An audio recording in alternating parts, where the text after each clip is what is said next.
KBS 1라디오 신사원의 오늘 세계는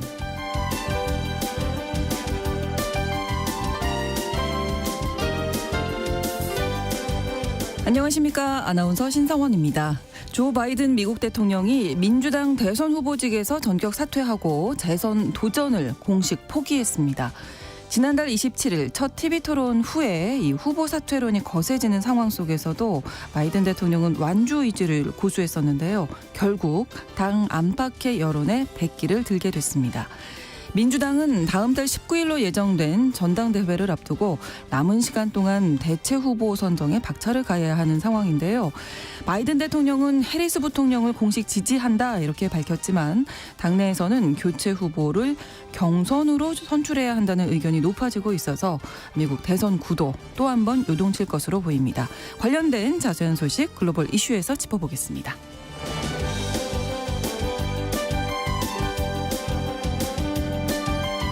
오늘 주목할 국제사회 뉴스는 헤드라인 뉴스와 키워드로 정리해드립니다. 통신원 취재 수첩 베트남 소식 준비하고 있는데요.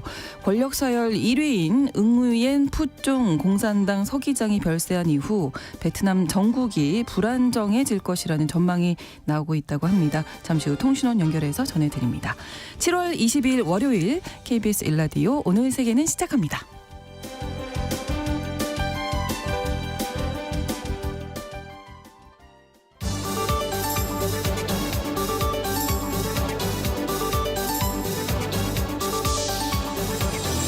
오늘 세계는 헤드라인 뉴스.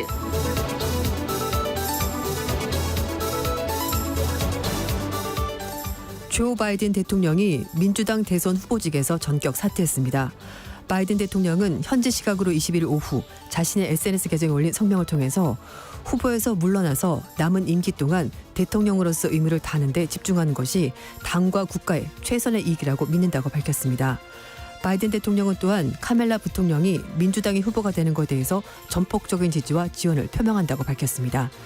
이에 따라 민주당은 새 대선 후보를 선출하는 절차에 들어가게 됐으며 바이든 대통령과 트럼프 전 대통령 간의 리턴 매치로 진행된 미국의 대선 대결 구도가 급변하게 됐습니다.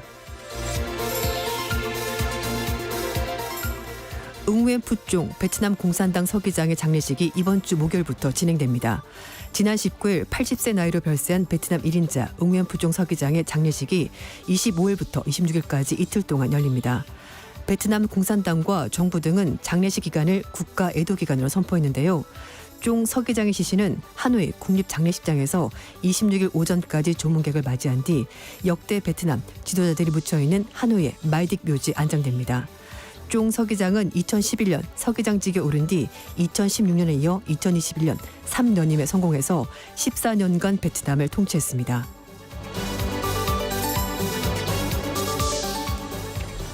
글로벌 IT 대란으로 전 세계 항공업계가 타격을 입었습니다.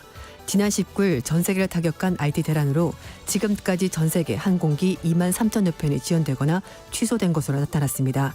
항공편 추적 사이트 플라이트 어웨이에 따르면 현지 시각으로 21일 오후 1시까지 전 세계적으로 2만 1천여 편 항공이 지연됐고 1,800여 편이 취소됐습니다. 전문가들은 IT 대란의 완전 복구까지는 많게는 몇 주가 걸릴 수 있을 것으로 내다보고 있습니다.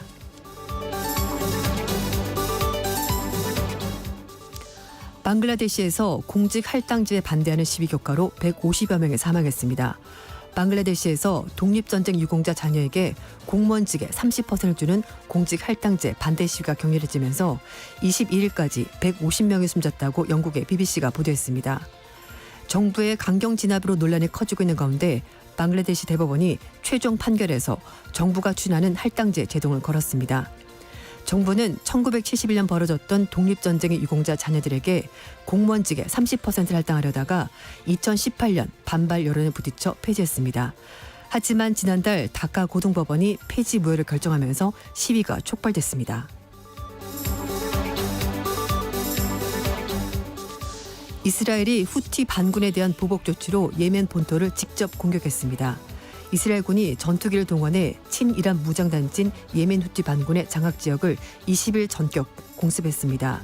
전날 후티 반군이 무인기를 동원해 이스라엘 제2의 도시인 텔아비브를 공격해 민간인 사상자가 발생한 데 따른 보복 조치인데요. 후티 반군은 반이스라엘 무장단체인 헤즈볼라와 하마스처럼 이란의 후원을 받고 있습니다. 이스라엘이 작년 10월달 가자지구 전쟁을 시작한 이후에 하마스에 대한 지지 의사를 밝힌 이후에 이스라엘에 대한 공격을 이어가고 있습니다. 오늘의 헤드라인 뉴스 외신캐스터 조윤주 씨가 전해주셨습니다. 그리고 한 가지 좀 알려드릴 부분이 있는데 저희 앞 프로그램이죠. 성공예감 이대호입니다. 클로징 부분이 조금 매끄럽지 못했습니다. 생방송이다 보니까 멘트를 다 마치지 못했는데요. 청취자 여러분들의 양해 부탁드리겠습니다. 이번에는 키워드로 정리한 국제사회 소식 함께 살펴보죠. 첫 번째 키워드 애국적 미국인의 결심. 네. 오늘 하루 종일 이 뉴스를 듣게 될 것 같습니다. 것 같습니다. 네. 바이든 대통령이 결국 민주당 대선 후보직에서 물러나겠다고 전격적으로 밝혔습니다. 지난달 27일 첫 번째 대선 토론 이후 25일 만에 결국 하차하기로 결정을 한 건데요. 네. 이에 대해서 버락 오바마 전 대통령이 조 바이든 대통령을 최고의 애국자다라고 지켜 세우면서 민주당 대선 후보직 사퇴 결정을 지지한다고 밝혔습니다. 일단 바이든 대통령이 그 대안으로 평가받는 카멜라 해리스 부통령의 이제 지지한다 밝히긴 했습니다만 네. 특정 후보, 다른 후보에 대해서는 얘기를 하지 않았습니다. 이런 가운데 빌 클린턴 전 대통령과 힐러리 클린턴 전 미 국무장관도 공동 성명문을 발표하고 수백만 명의 미국인과 마찬가지로 우리도 바이든 대통령이 성취한 모든 것에 대해서 감사를 표한다고 입장을 밝혔습니다. 네. 낸시 펠로시 전 하원 의장 사실 강력하게 사퇴하기를 말했던 그런 인물인데요. 그렇죠. 네. 언제나 미국의 약속을 믿고 사람들이 각자 원하는 바를 성취할 수 있도록 기회를 준 바이든 대통령에게 사랑과 감사를 표한다라고 밝혔습니다. 반면에 공화당 대선 후보인 트럼프 전 대통령, 바이든은 미국 역사상 최악의 대통령으로 기록될 거라고 비판했고요. 그러면서 해리스 부통령이 바이든보다 이기기가 쉬운 상대다 이렇게 네. 깎아내렸습니다. 조 바이든 대통령이 대선 후보직을 내려놓는다고 발표하자 유럽 정상들이 바이든 대통령이 정말 어려운 결단을 내린 것에 대해서 존중한다면서 격려의 메시지를 보냈습니다. 하지만 바이든 대통령의 대선 중도 하차에 따른 미국 대선 그리고 세계 정세 미칠 파장에 대해서 유럽 국가들 정상들도 지금 예의주시하고 있습니다. 이런 가운데 러시아는 서방 국가들의 존중과 지지의 뜻을 보낸 것과 달리 미국 대선 결과보다는 일단 우크라이나전 여기에 대해서 더 많은 입장을 밝혔는데요. 네. 크렘린궁 대변인은 미국 대선에 아직 4개월 남아있기 때문에 앞으로 어떤 일이 벌어질지 좀 더 지켜볼 필요가 있다라고 말했습니다. 네. 자, 그러면 민주당 대선 후보 지금 그러면 다시 선출해야 되는 건가요? 어떻게 해야 되나요? 네, 일단 좀 절차가 과정이? 남아있긴 합니다만 네. 일단 첫 번째는 바이든 대통령을 찍었던 대의원들이 의무적으로 해리슨 부통령을 지지할 필요는 없습니다. 네. 하지만 어쨌든 바이든 대통령이 내가 지지하는 사람은 해리스 해리스 부통령이다라고 말했기 예. 때문에 대의원들의 결정에 영향이 있을 것으로 그렇겠죠. 보이는데요. 네. 일단 대의원들이 언제 어떤 방식으로 대선 후보를 뽑을지 결정을 해야 되는데 이 일정은 민주당 전국위원회 거기에서 이제 결정이 된다고 합니다. 네. 뉴욕타임스 보도에 따르면 민주당 전국위원회 규칙위원회 측에서 당초 22일 날 시작하는 그 주에 회의를 열고 바이든 대통령을 민주당 공식 후보로 선출하기 위해서 이제 온라인 투표 날짜를 8월 1일부터 5일까지 하기로 정하려고 했는데요. 네.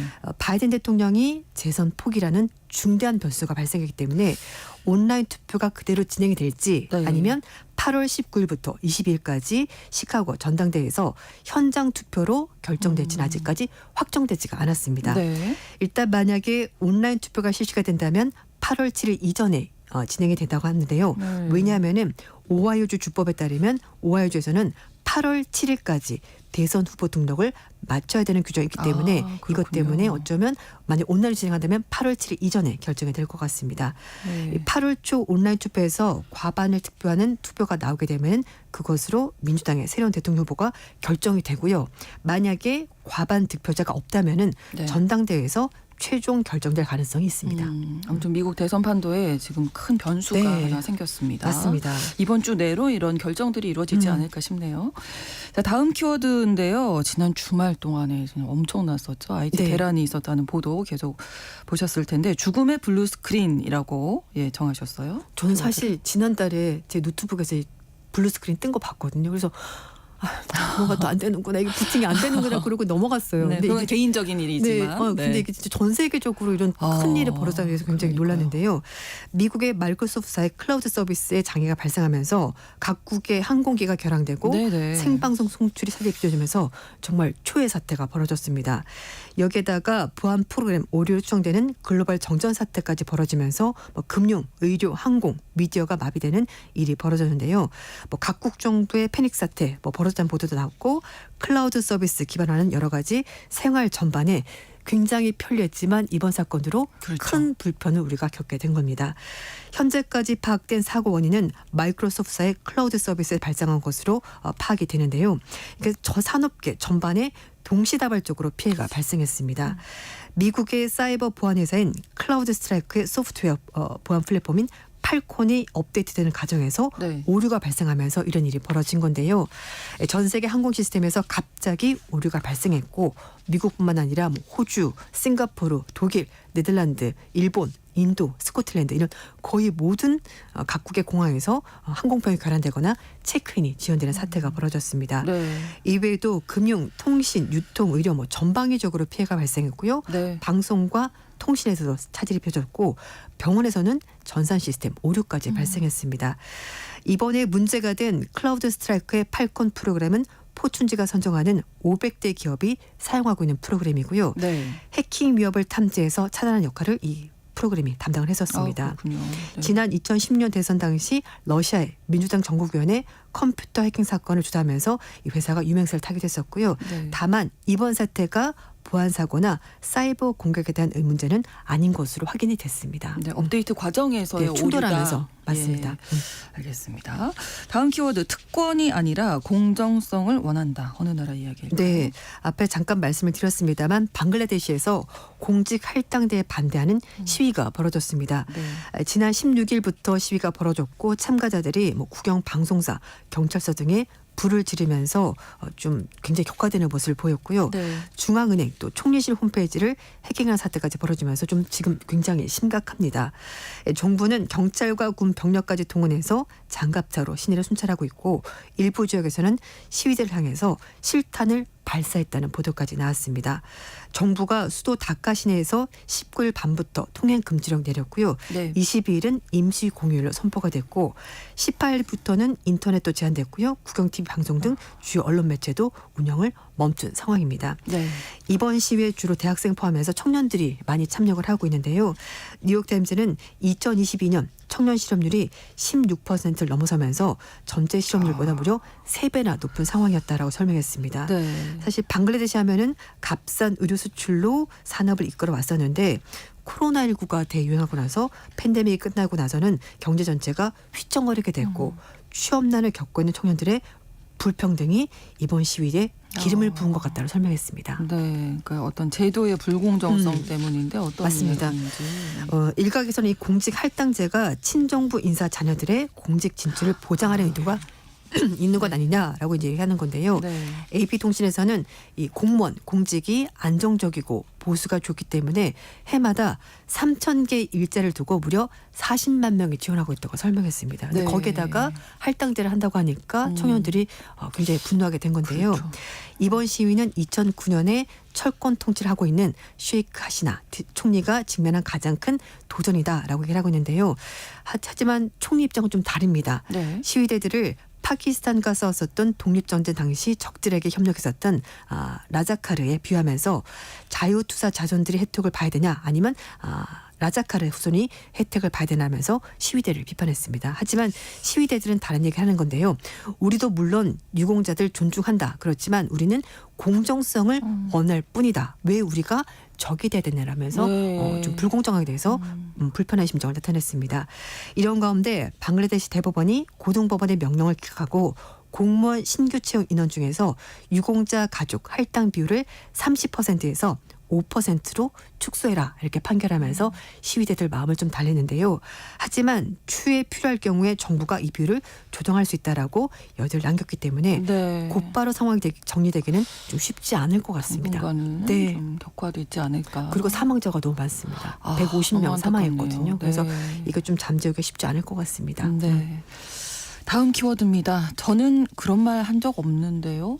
네. 뭐라고? 정치인들이 주로 저는 그런 말 한 적 없는데요. 기억이 나지 않습니다. 이런 말을 많이 하는데 네. 이번에는 일론 머스크 테슬라 최고 경영자가 미국 공화당 대선 후보인 트럼프 전 대통령에게 네. 매달 4,500만 달러 돈으로 623억 원을 기부할 거란 언론 보도에 대해서 나는 그런 말 한 적이 없습니다라고 부인했습니다. 저희가 지난주에 이 얘기를 맞아요. 정말 자주 전해드렸거든요. 괜히 제가 거짓말한 것처럼 그러니까요. 됐는데 그게 아니고 월스트리트저널이 보도한 내용이었습니다. 소식통을 인용해서 머스크가 트럼프 후보에게 선거운동을 돕는 슈퍼팩에 매달 4,500만 달러.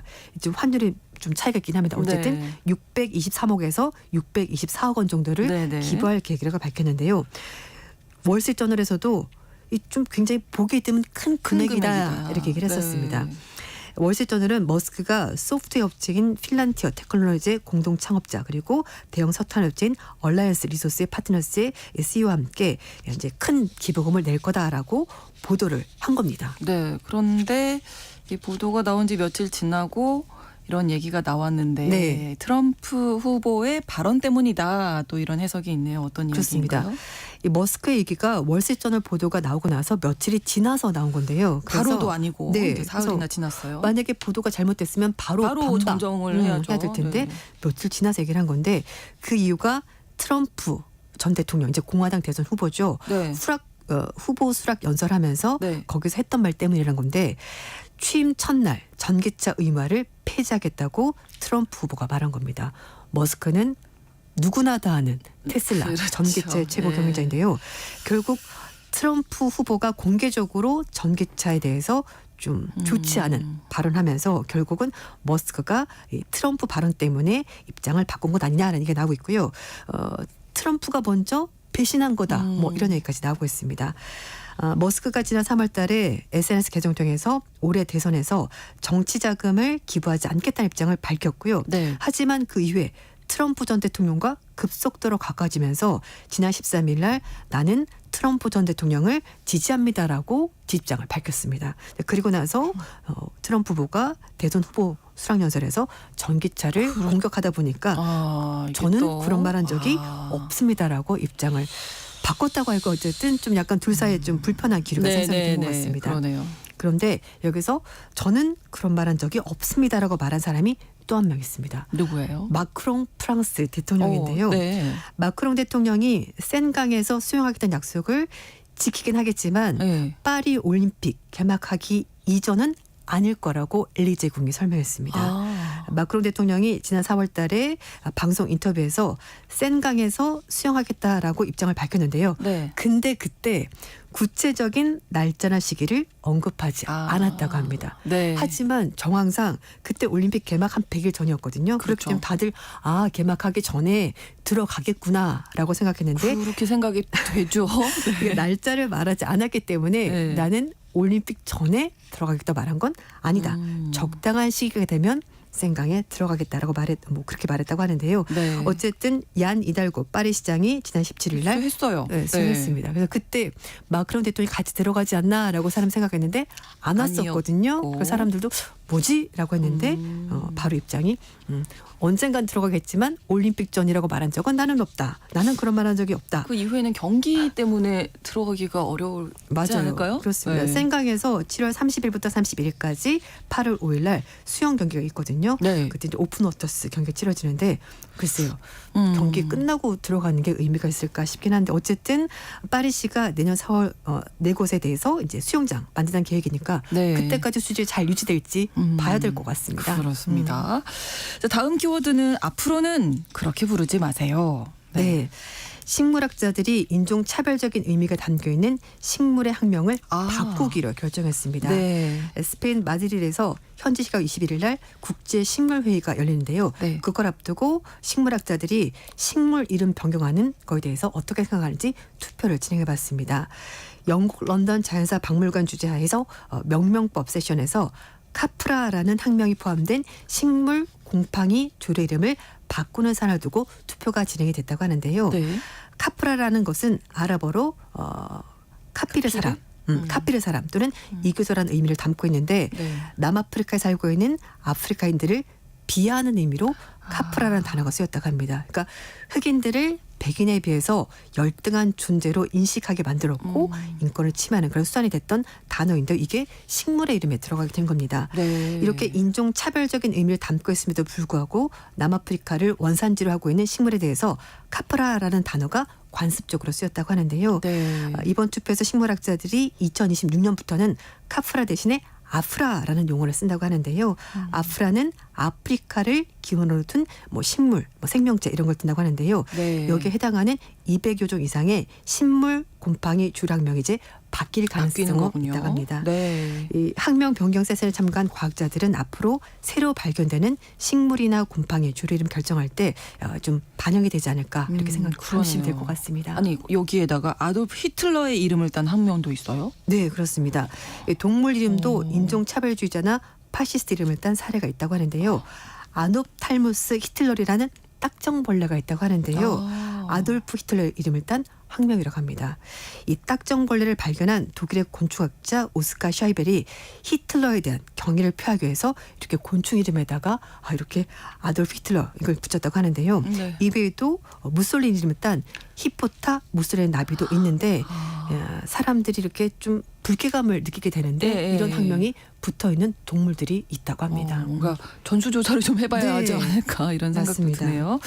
짧게 제발 가란 말이야 마지막 키워드 네. 알아보죠. 스페인에서 이 오버투리즘 현상이 심각해지면서 국민들의 반대 시위가 벌어지고 있는데요. 네. 물총을 쏘면서 관광객들에게 니네 나라 돌아가 이렇게 얘기하는 경우가 있다고 합니다. 네. 기왕 왔는데 네. 관광객들이 그래서 이번 달 불편하시군요. 그렇죠. 이번 달 주에 주민들이. 바르셀로나의 도심에서 관광객들에게 물총을 쏘면서 집으로 돌아가라라고 외치는 시위가 벌어졌다고 하고요. 네. 사실 이게 좀 여름철을 맞이해서 너무 많은 사람들이 오다 보니까 네. 실제 살고 있는 사람들이 물가도 많이 올라가고 어딜 가거나 붐비고 복잡하고 시끄럽고 그러다 보니까 이런 일까지 벌어졌다고 하는데 네.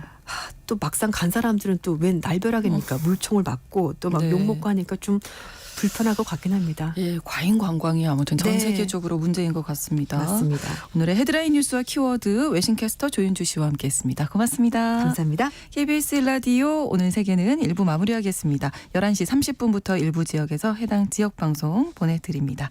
노래는 아델의 노래 Chasing Pavement 함께 듣겠습니다.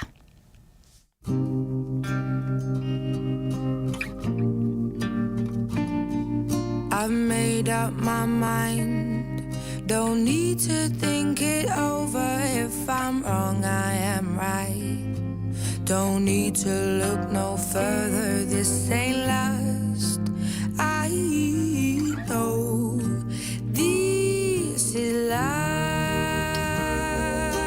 But if I tell the world, I'll never say enough, 'cause it was not said to you, and that's exactly what I need to do if I end up with you. Should I give up, or should I just keep chasing pavements, even if it leads nowhere?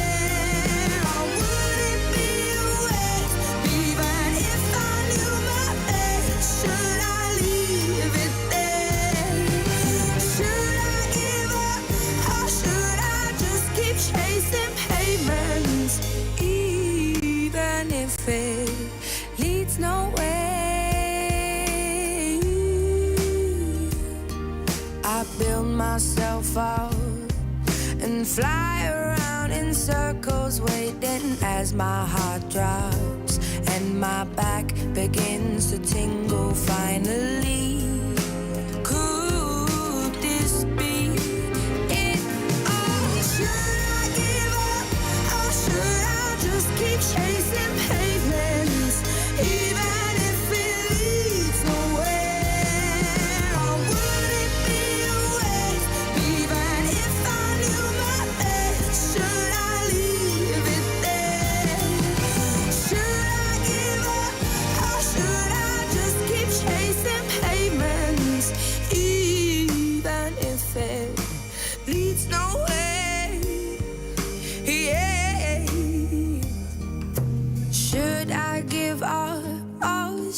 just keep chasing pavements, even if it leads nowhere. 지금 시각은 11시 30분입니다. KBS Ladies and gentlemen. 국제사회의 다양한 뉴스를 한눈에 KBS 1라디오 신성원의 오늘 세계는 세계를 바로 보는 최소한의 투자입니다.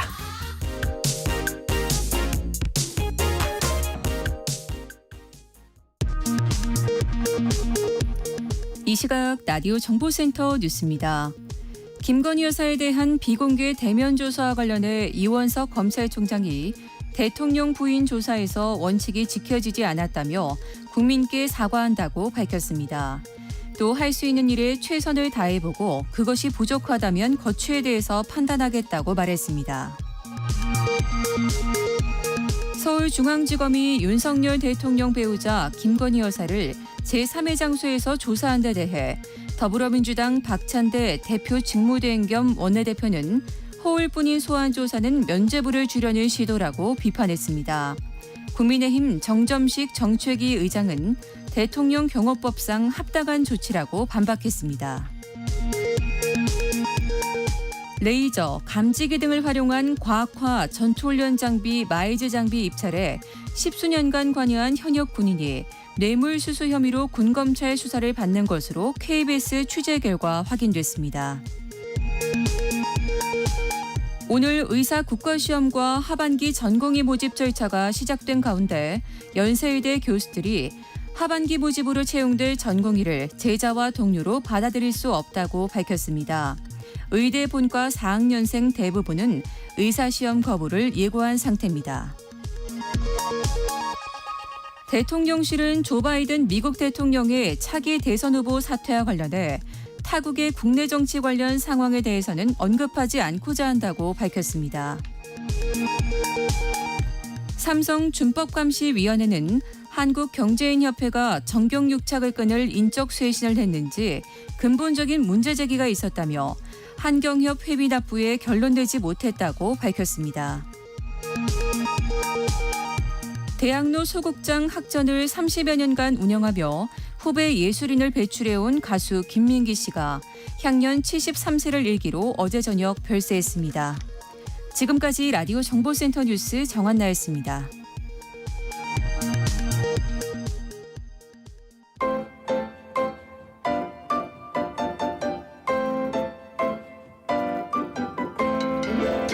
통신원 취재 수첩.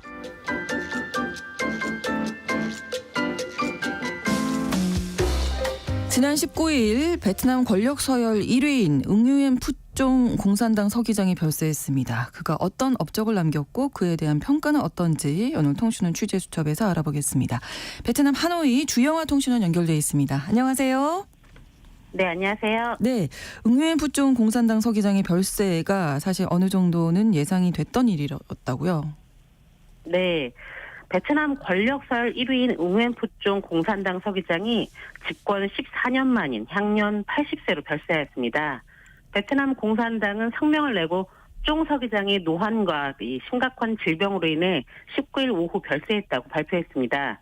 그러나 정확한 병명은 언급하지 않고 쫑 서기장의 전담 의료진을 인용해 교수와 의료진, 의료 전문가들의 정성어린 치료에도 불구하고 그가 별세했다라고 전했습니다. 쫑 서기장은 최근 공개 행사에서 기력이 쇠한 모습을 보였고 최고위급 회의에 여러 차례 불참해 건강 악화설이 제기됐었는데요. 네. 올해 1월 손사이 시판돈 라오스 총리와 조코 위도도 인도네시아 대통령의 방문 당시에도 베트남 공산당은 쫑 서기장과의 정상회담 일정을 잡지 않아 의문을 증폭시킨 바 있었고 지난 3월에는 네덜란드 국방부의 방문이 베트남 지도부의 사정으로 연기돼 쫑 서기장의 건강 이상설이 기정사실화되는 분위기였기 때문에 네. 이번 쫑 서기장의 별세 소식은 베트남 내에서는 어느 정도 예견된 부분이긴 했습니다. 그렇군요. 권력 서열 1위의 서기장이 공석이 됐는데 그러면 누가 업무를 대행하게 됐나요? 네, 국가 권력 1순위인 서기장이 공석이 되었기 때문에 네. 공산당 내 2인자인 똘럼 국가주석이 쫑 서기장의 업무를 대행할 예정입니다.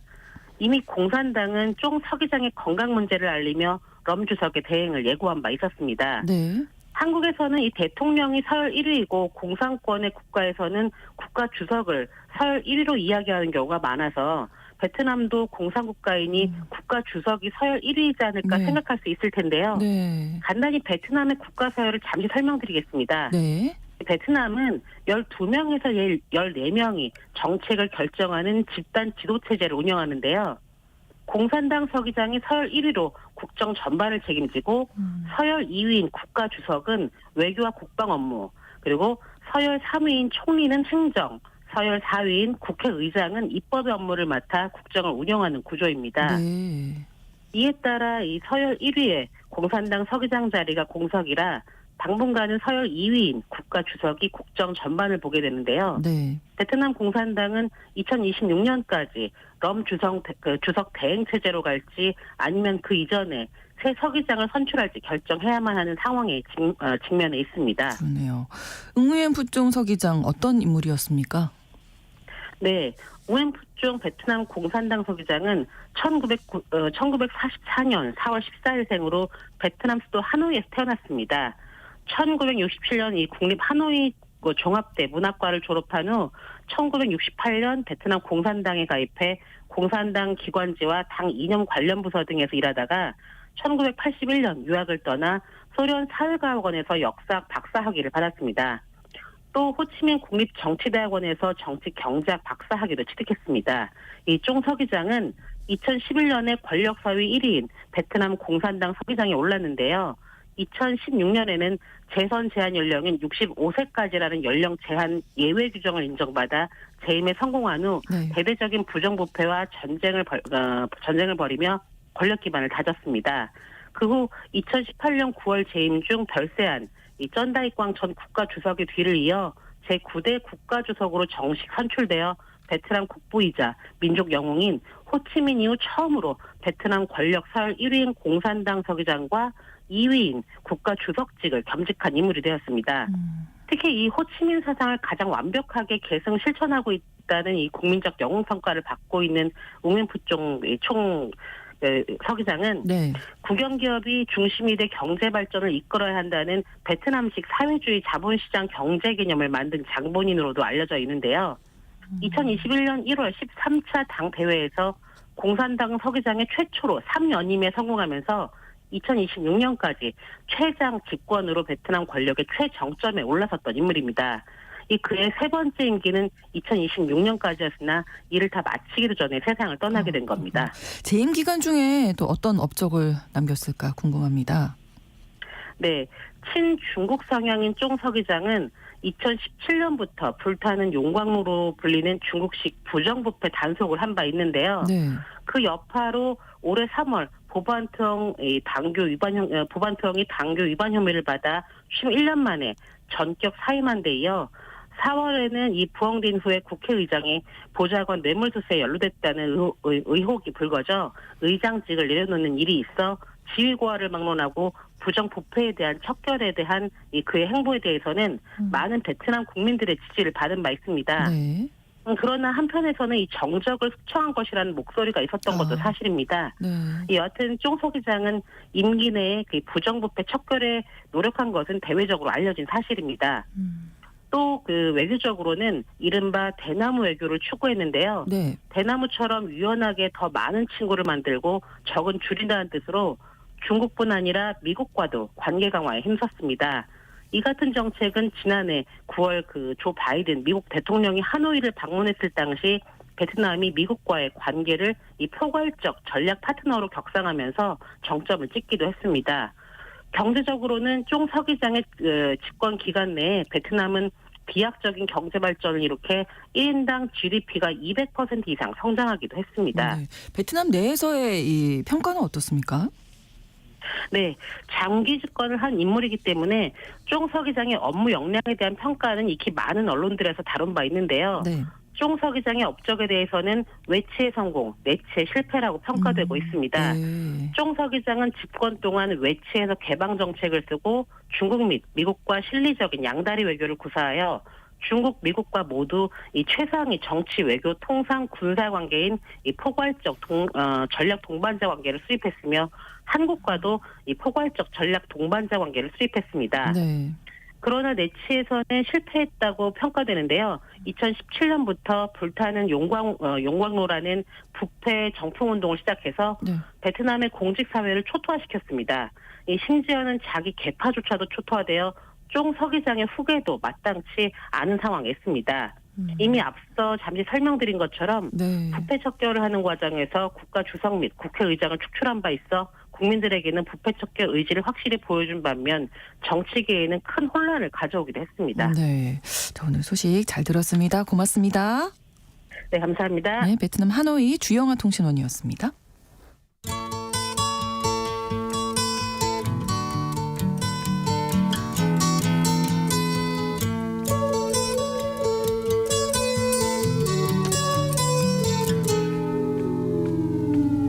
Here comes the sun. 조 바이든 대통령이 미국 대선 후보에서 사퇴하면서 미국 대선 전국이 크게 요동치고 있죠. 바이든 대통령은 새로운 민주당 대선 후보로 카밀라 해리스 부통령을 공식 지지했습니다. 미 대선 역사상 유례가 없는 일인 만큼 후보 교체를 위한 공식 절차 등 궁금한 점도 많은데요. 오늘 글로벌 이슈 바이든 후보의 후보 사퇴 선언 그리고 그 파장에 대해서 좀 더 자세히 알아보겠습니다. 오혜리 국제전문기자 나오셨습니다. 어서 오세요. 네, 안녕하세요. 네. 자, 뭐 완주하겠다. 뭐 네. 그저께까지도 이런 얘기 나왔던 맞아요. 것 같은데 갑자기 마음을 바꾼 이유는 예, 뭘까요? 미국 시간이 동부 시간 기준으로 아직 일요일 21일 네네. 밤인데요. 뭐 그 바이든이 마음을 바꾼 게 48시간이 채 지나지 않은 것 같습니다. 그렇습니다. 말씀하신 대로 금요일 날 저녁 때까지만 해도 완주 의지가 아주 공고해 보였는데 네. 토요일 날 오후 저녁 때쯤 마음을 바꾼 걸로 보이고 그날 밤에 측근과 같이 이 후보 사퇴 대국민 서한을 써서 이제 일요일에 발표를 했습니다. 네. 근데 사실 뭐 이렇게 된 데에는 그동안에는 뭐 공개적으로는 완주 의지를 했지만 그동안에 당내에서 너무 고립이 급속도로 심화돼서 더 이상은 버티기가 어렵다 이렇게 판단을 한 듯 보입니다. 네. 그래서 저는 개인적으로 그 낸시 펠로시 전 하원 의장이 네. 사퇴를 공개적으로 압박하면서 아 이제는 상황이 이렇게 됐구나 이 사퇴가 얼마 남지 않았구나라는 걸 조금 느꼈는데요. 네. 이 낸시 펠로시가 워낙 당내 영향력이 굉장히 강한 그렇죠. 인물입니다. 그래서 그동안에 이제 이 바이든에 대한 불만이 쌓였던 의원들과 바이든 사이로 오가면서 정말 대신 고양이 목에 방울을 달겠다 뭐 이런 의지로 좀 양쪽을 조율했던 것 같은데 네. 어쨌든 마크에서 중요한 역할을 한 듯합니다. 네. 그리고 또 트럼프 암살 이후에 워낙 분위기가 트럼프 쪽으로 쏠리면서 그렇죠. 이런 것도 이제 당내에서 진짜 사퇴해야 한다는 압박 수위가 높아졌는데 네. 그런 것도 최종적으로 결심을 이끌어내는데 어떤 영향을 미치지 않았나라고 보입니다. 어떻게 보면 펠로시 전 하원 의장도 이제 뭔가 결심을 하고 이렇게 액션을 취한 거잖아요. 네. 그러면 트럼프 대선 후보를 교체를 하면 뭔가 승리할 수 있다 이렇게 본 걸까요? 속마음이야 어쩔 수 있는 건 모르겠는데 추정을 해보자면 네, 추정을 해보면 뭐 공개적으로 우리가 바꾸면 반드시 이긴다 이렇게 얘기는 안 하고 그건 있어요. 아니죠. 네, 근데 속마음은 말씀하신 대로 어쩐지는 모르겠지나 그 혹시나 대선에 패배하더라도 네. 그 하원 선거만은 우리가 이겨야 된다 이런 생각이 조금 더 많이 작용하지 않았나 봅니다. 네, 이번 11월에는 대선뿐만 아니라 하원 의원 전체를 다 바꾸는 그 하원 선거도 같이 열리는데요. 네. 2년 전인 2022년 하원 선거에서 민주당이 공화당에 패배를 그렇죠. 했습니다. 네. 근데 이번에는 이제 그래서 반드시 입지를 되찾아야 되는데 바이든이 계속 이제 고집을 피우면서 있고 또 그 과정에서 민주당의 여러 가지 약점과 이런 당내 분열 이런 것들이 더욱 공개가 되고 노출이 된다면은 네. 하원 선거에서는 이길 수 없다 이렇게 판단을 하고 했던 듯합니다. 네. 사실 하원은 미국 정치에서 굉장히 중요한 역할을 합니다. 상원도 그렇군요. 물론 중요하기는 네, 하지만 네. 그래서 만약에 이 대통령 선거에서 트럼프가 이긴다 하더라도 하원을 민주당이 가져가면 트럼프가 벌이고 있는 여러 가지 많은 정책들을 이제 견제할 수 있고 그렇군요. 이 민주당의 여러 정치적 아젠다를 구현할 수 있는 길이 열립니다. 그래서 많은 하원 의원들이 이제 펠로시를 통해서 그런 의지를 이 바이든에게 전달한 걸로 보입니다. 네. 그래서 민주당은 결국에는 이제 장기적인 차원에서는 이 바이든 카드를 포기하는 게 낫다 이렇게 판단한 것 같은데 네. 어떻게 보면 참 정치 내용혹하다 그러니까요. 이런 네. 느낌도 듭니다. 그렇군요. 근데 미국 대선 역사상 이렇게 후보가 중간에 이렇게 교체된 적이 있었나요? 예, 2번 있습니다. 1968년에 네. 그 린던 존슨 당시 대통령이 경선 초반에 이제 이 경선을 포기한 적이 있습니다. 그렇군요. 그리고 그보다 조금 앞서 1952년에 역시 또 민주당입니다. 해리 트루먼 대통령이 민주당 또 역시 경선 성적이 초반에 좀 나쁘게 나오면서 네. 후보를 사퇴했습니다. 두 번 모두 다 민주당의 현직 대통령이 경선 초반에서 이제 사퇴를 한 거고 그럼 그러네요. 결과가 어떻게 됐느냐. 그래서 결국에는 현직 대통령이 빠지면서 이겼으면 좋겠지만 둘 다 대선에서는 패배한 기록이 있습니다. 그리고 사실 그렇지만 이 두 사람은 다 경선 초반에 이 후보에 사퇴했기 때문에 경선 과정을 모두 맞추고 후보로 사실상 확정된 바이든 케이스와는 거의 사실 동일선상에서 비교하기는 네. 어렵습니다. 그만큼 이제 파장이 클 수밖에 없는 거죠. 전당대회가 지금 얼마 안 남았는데 지금 그 그렇습니다. 사이에 후보도 교체해야 돼. 경선을 하느냐 마느냐 뭐 이런 얘기도 나와 있으니까요. 일단 바이든 대통령이 해리스 부통령을 교체 후보로 지명을 했는데 지지한다 이렇게 선언을 했잖아요. 그럼 뭐 해리스가 이제 후보가 됐다 이렇게 봐도 앞서서 이제 캐스터도 얘기를 네, 했지만 사실 그렇지는 아는 않습니다. 거죠. 네, 이제 과정이. 민주당은 다음 달 19일부터 20일 일리노이주 시카고에서 전당대회를 개최하기 앞서서 다음 달에 이제 온라인으로 미리 후보 대의원들이 이제 후보를 선출하는 방식을 지금 추진하고 있는 걸로 보입니다. 이게 이제 순조롭게 진행될지는 좀 지켜봐야겠지만 네. 이런 온라인으로 대선 후보를 결정하는 최종적으로 이제 공식 결정하는 사례는 이때까지 한 번도 없었습니다. 물론 이전에는 온라인이라고 하는 그렇죠. 게 활성화되기도 않았기 때문이기도 네, 하지만 네, 네. 매우 이례적인 상황인데 어쨌든 빨리 지금 시간이 얼마 남지 맞아요. 않았기 때문에 네. 후보를 확정지어서 그 후보에게 힘을 실어주고 빨리 이제 전당대회에서는 이제 이걸 추인하는 식으로 해서 공식적으로 발표가 딱 공식적인 돼야죠, 이제. 발표를 네. 딱 하고 민주당의 단합과 뭐 어떤 이런 축제 분위기를 대내외적으로 과시하면서 이제 판세를 이제 바꿔보겠다, 리셋해보겠다라고 하는 계획을 가지고 있는 듯합니다. 네. 그런데 아직도 여전히 지금 이 바이든이 후보 사퇴를 한 이후에 그러면 해리스 단독 후보로 내세워서 네. 그럼 대의원들이 선거를 빨리빨리 치를 것이냐고 하는 거에 대해서는 방식에는 아직도 결정이 안 된 상태죠. 네. 전국위에서 이제 곧 결정을 한다고 하는데 네. 그리고 특히 이제 펠로시 같은 경우는 이참에 민주당이 정말 국민들에게 우리가 이렇게 변신하려고 노력한다. 그래서 우리가 이렇게 여러 후보를 놓고 이 뭐 여러 가지 국가적인 정책에 대해서 토론도 하고 네. 국민들이 사실 이제 이 후보를 선출하는 국민 참여 부분도 이제 흡수하고 이렇게 해서 전국적인 이런 어떤 정치 문화를 활성화하는 장으로 해서 이제 확정짓기를 바라는데 네. 사실 이건 쉽지는 사실 않습니다. 그렇죠. 네, 해리스가 4년 동안에 부통령을 하면서 이제 대중적 지지도 있고 또 미국 최초의 첫 흑인 및 인도계 혼혈 부통령은 입지도 있습니다.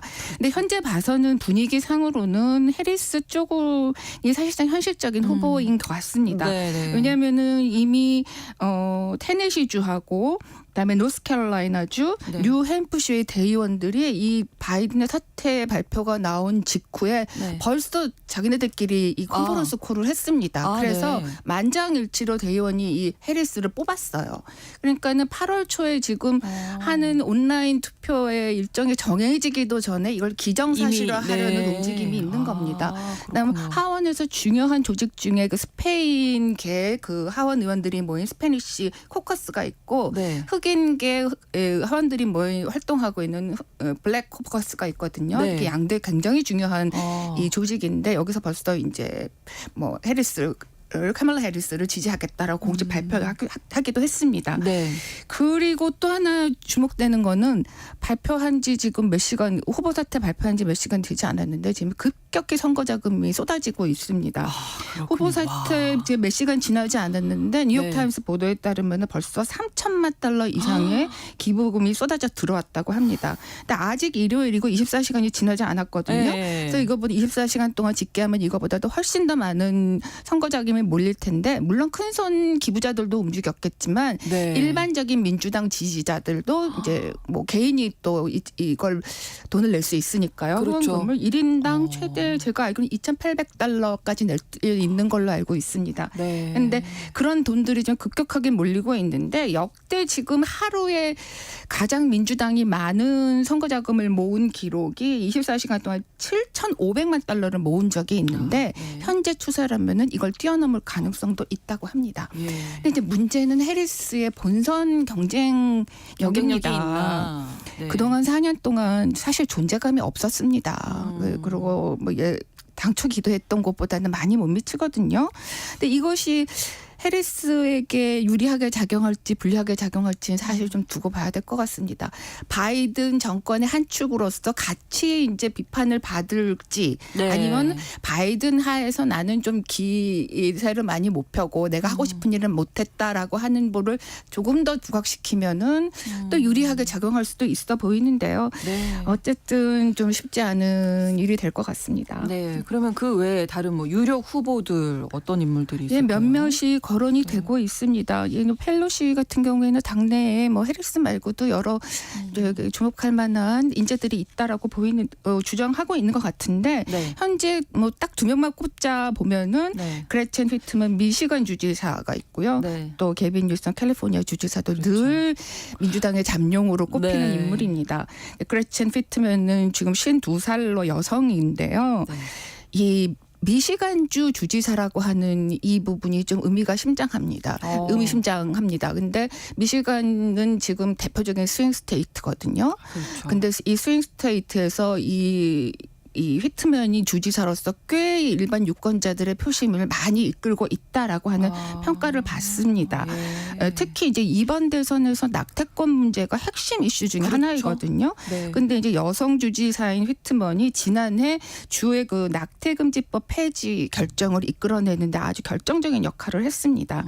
이 미시간주가 주민 발의를 통해서 이제 여성의 낙태권은 헌법에 보장하는 기본권이다라고 하는 걸 이렇게 명문화한 개정안을 이제 가결시킨 건데요. 이런 것들 과정에서 히트먼이 리더십을 받으면서 사실 전국적인 관심을 모아온 인물인 건 분명합니다. 네. 그리고 게빈 뉴섬 캘리포니아 주지사는 이 휘트먼보다도 조금 더 나이가 많아서 56세인데 기업인 출신이고 샌프란시스코 시장을 거쳐서 지금 주지사로 있습니다.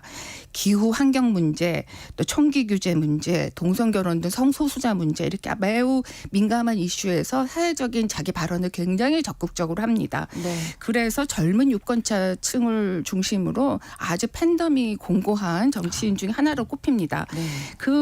그런데 이제 문제는 캘리포니아 주 상황이에요. 네. 캘리포니아 주가 지금 높은 생활비 때문에 아주 주민들이 고통을 호소하고 있습니다.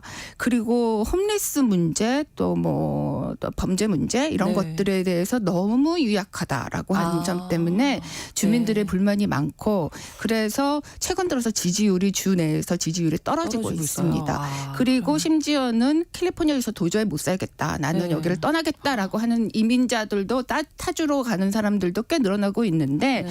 그중에 하나 이제 일론 머스크 같은 사람도 있습니다. 그런데 이런 문제들이 있기 때문에 좀 개빈 뉴섬의 약간 장애물 중에 하나가 되지 않을까 이런 생각이 듭니다. 네. 어쨌든 이 두 사람은 만약에 해리스가 대통령 후보로 확정된다면 부통령 후보로 또 계속 거론될 수도 있겠죠. 네. 미셸 오바마 얘기를 안 할 수가 없잖아요. 예. 어떻게 보십니까? 본인은 안 하겠다고 하는데 저는 지금 여론조사에서는 높게 나오거든요. 민주당원들의 열망은 높은 것 같은데 그 결정을 이끌어내는 최대 장애물은 미셸 오바마 자신입니다. 예. 미셸 오바마가 이미 대선 후보 출마 의향이 없다라는 걸 여러 차례 그랬다면서요. 밝혔는데 네. 사실 CNN 방송이 지난번 그 바이든 트럼프 TV 토론의 직후에 여론조사를 했습니다. 그래서 오바마 여사가 네, 미셸 네. 오바마 여사가 나설 경우에 트럼프랑 이렇게 양자게 될 때 뭐 어느 쪽을 지지하겠느냐 차이가 꽤 했을 때 있더라고요. 네. 트럼프가 39% 지지율이었거든요. 그런데 미셸 오바마가 50%였어요. 그래서 현재로 보면은 이런 거를 보면은 민주당에서 지금 당장으로 봤을 때는 네. 진짜 트럼프에게 대적할 만한 사람은 당내 인물은 미셸 오바마가 거의 유일하다라고 보입니다. 네. 근데 미셸 오바마는 이미 여러 차례 이제 뭐 대선 출마하면 생각만 해도 너무 싫다 이렇게 얘기한 그러면 적도 있고요. 네, 정치에 강요할 수는 뛰어들려면은 그걸 원해야 되고 그렇죠. 또 거기 영혼을 바칠 수 있는 그런 자세가 되어야 되는데 자신은 그런 영혼이 없다 이렇게 얘기를 했었거든요. 그렇군요. 그래서 네. 어떻게 사실은 될지. 미셸 오바마가 등판하는 것 뭐 가능성은 계속 열어놔야 되겠지만 그거 역시 조금은 쉽지 쉽지는 않다라고 않다. 보여집니다. 예. 대선 자금 문제 뭐 지난주에 저희가 이야기 나눴었는데 대선 후보 이렇게 교체가 되면 바이든이 지금 모아놓은 선거 자금은 어떻게 되는 건지. 이제 해리스가 후보가 되면은 좀 자금 승계는 이어질 이어지겠죠? 걸로 보여집니다. 큰 문제는 없을 것 같아요. 네. 이미 바이든의 러닝메이트로 이게 선거 대선 도전을 위해서 이제 많이 유세를 해왔기 때문에 뭐 문제는 없습니다. 그런데 사실은 또 더군다나 또 지금 시간이 얼마 안 남은 상황에서 뭐 대선 자금을 또 다른 후보들이 모아 캠프를 꾸리고 대선 자금을 또 본인이 모으고 이게 쉽지가 않기 때문에 뭐 전문가들은 진즉에 해리스가 뭐 사실 현실적으로 가장 유력한 후보다 이렇게 많이 얘기들을 했습니다. 네. 그런데 이제 다른 사람이 후보가 되면 어떻게 되느냐 이걸 네. 생각해 봐야 되는데 과정이. 그렇게 되면 사실 좀 까다롭습니다. 네. 바이든 해리스 캠프가 모은 돈을 네. 이제 다른 후보에게 줄 수가 있느냐? 뭐 줄 수는 있는데 그거 역시도 선거법에 따르면 기부 형식으로 해줘야 됩니다. 기부를 하려면은 액수에 제한이 있거든요. 네. 그리고 본인들이 모은 그 캠프가 모은 돈을 이 사람한테 내가 주겠다고 해서 맘대로 줄 수 있는 게 아니라 일단 낸 사람들한테 이래도 되느냐라고 다 또 물어봐야 허가를 되고. 받아야 되고 또 이런 과정들이 필요합니다. 네. 물론 이제 민주당 지지자들이 냈기 때문에 선거에 승리하기 위해서는 대부분 동의하겠지만 이 과정이 네. 좀 쉽지는 않다. 네. 근데 현실적인 대안으로는 이 자금 자체를 민주당 정국위가 네. 이제 인계를 받아서 그거를 이제 뭐 집행하는 방식이 되지 않을까라고 보여집니다. 네, 글로벌 이슈 오늘 오혜리 국제전문기자와 함께 바이든의 대선 후보 사퇴 그리고 관련된 움직임들 살펴봤습니다. 오늘 고맙습니다. 네, 감사합니다. KBS 1라디오 오늘